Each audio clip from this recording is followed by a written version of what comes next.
are going over the dark side of backpacking. This is not to discourage anyone from starting to backpack. I just want to make sure people are aware of some of the things you're going to get into when you start, so you're not surprised. So get the kids out of the house. Let's get into it. First thing is you're gonna get bad sleep. Really, this happens to everyone. Seasoned backpackers, someone that's just starting, or someone that's been on trail for weeks and weeks and weeks. Just the way it is. You're really used to being in real life on your nice comfy bed. It's super quiet, it's dark, you have a fan going, you have white noise. So it can be super challenging when you have this really awesome trip planned and it takes forever to fall asleep. What'll usually happen is you constantly are waking up. Like you kind of get this real low light sleep where you kind of wake up almost every hour, especially the first few nights of being on trail. Depending on how long your trip is, you will be able to get out of this more time your body adapts to actually sleeping on the ground. But if you're there just for an overnight, for a weekend backpacking, you're probably not gonna get the best night of sleep. Now, how can you mitigate this? It's kind of funny because the more exhausted you are during the day, the comfier your sleeping pad seems to be. But I would also recommend bringing a pillow. I like to be lightweight, but one of the things that I'll never usually skimp on is bringing a pillow. And I'll leave a link in the description to the pillow that I use, as well as all the other gear that I'll be mentioning in this video. You can also put your raincoat over your pillow and then over your pad, so the pillow isn't moving off the pad as you're trying to sleep. Another thing I like to do is actually bring my backpack inside and use it almost as a type of headboard against the wall of the tent. And this kind of helps the angle of your neck not be so jacked up, which is another reason why you're not going to get really good sleep, is because it seems like the angle of your neck is never ideal. The last thing I would say is to bring some CBD or some kind of natural sleep remedy. I like to do CBD and then there's some ZMA, it's called, supplement. And between those two, I usually can get a decent night of sleep. Okay, so number 2 is you are gonna smell. For me, not that big of a deal, I don't think, but for a lot of people, they do not like this at all. Obviously, the longer you are on trail, the more that you're gonna smell and less that you actually realize how bad you smell. You definitely can use this time to jump in lakes, which can be super refreshing in and of itself to get clean. Also bring some of those small deodorant sticks, or just honestly not even care, especially for like an overnight or a weekend backpacking trip. It's really not that big of a deal because you're probably not going to be around anybody besides whoever it is that you're camping with. They're going to smell too. You're going to pretty much cancel each other out. You're in the woods, who really cares? Number 3, it's cold. It doesn't matter if you're in the summer at all. I mean, the mornings are definitely going to be nippy. They're going to be cold. It's going to be especially bad when you're at a higher altitude. You know, the 3 things that I've mentioned so far is a lot of things that keep people from camping. They don't like not getting good sleep, they don't like to smell, and they don't like being cold. I wore my gloves on my feet because my socks were wet, because I was an idiot and dumped them in the lake before I went to bed.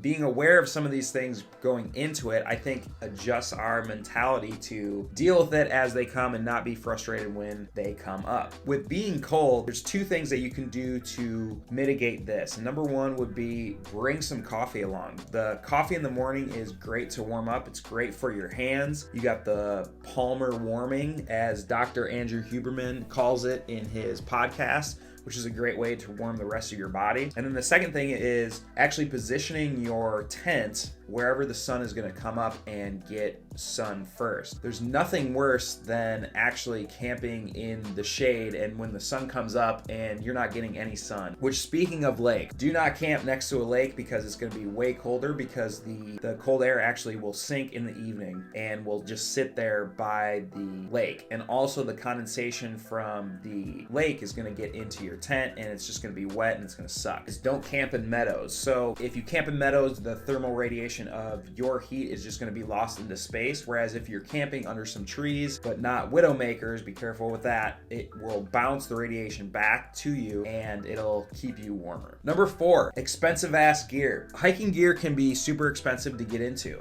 and I have found myself and still find myself buying and then rebuying gear a little bit later. So the best thing here is just to buy once, cry once. If you think that you are gonna enjoy backpacking, maybe go out with a friend and try to figure it out that way, and you figure out that you really enjoy it, it's best to just get the more expensive and better brand name gear in the long run. Because the thing with backpacking is you're going to want to trend lighter and lighter the more that you go out. And the more that you go out, the less stuff that you're going to have to bring as well. There's a lot of gear that you want to actually spend money on, which would probably be your big three, which would be your tent, sleeping bag, and your sleeping pad, and your backpack. But the other types of gear, you can kind of get away with maybe a little bit less expensive gear in the short term. One thing that's not expensive though is to smash the like button and subscribe for the YouTube algorithm. How'd you like that one?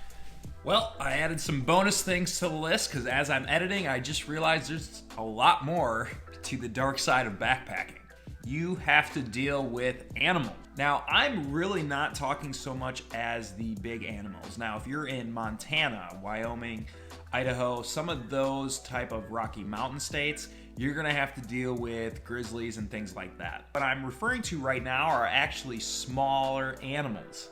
Now, these are the little annoying ones that are gonna get into your tent at night or are gonna be chewing on some of your food bags that you leave out because you were taking a break. I'm talking about mice, little rodents, those little things that will steal your cashews. These things are the devil. And then you have deer. They'll try to take your trekking poles at night. They love the salt. Don't overlook some of these friendlier animals. Protect your gear. If you need to use a bear can, use a bear can, or store your food away from where you're sleeping or in a sack or something of that type of nature. Weather. Now, as I'm sure many of you have probably figured out in real life, is that the weather forecast can be wrong. Well, this is definitely the case, especially when you're in the mountains. It is constantly changing. The weather forecast, even down to the minute, cannot really be accurate. You can get a good bearing of what the weather will be before you go out, but you always have to have in the back of your mind that it can definitely change. They say that there is no bad weather, there's just bad gear. So be prepared as much as possible. You always got to balance what do I need to bring versus what would be nice to have. One website I really like to use is Mountain Forecast. I also like to use NOAA. They seem to provide the most accurate type of data that we want. Also, make sure you're having some type of layering system. If it's too hot, you can cool down and strip your layers. If it gets cold again, you can put your layers on.